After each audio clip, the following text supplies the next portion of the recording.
চুদলে মামলা তুলবি না তুই কস তোরে না মামলা তুলবি না তুই স্টুপিড কথা তুই আমার ডাটা ট্রান্সফার কেন করবি তোর মোবাইলে তুই আমারে অজ্ঞান করে আমার মোবাইল থেকে ডাটা ট্রান্সফার কেন করবি তুই স্টুপিডের বাচ্চা জানোয়ারের বাচ্চা তোর বাসায় এনে 3:30 বাজে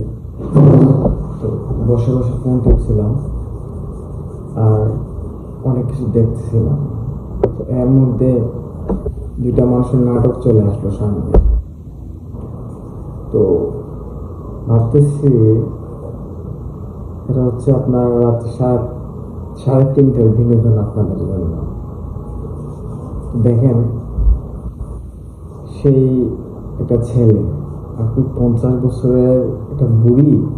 আর 16 বছরের একটা ছেলে চিন্তা করছেন ছেলেটার অবস্থা কি হয়েছে আর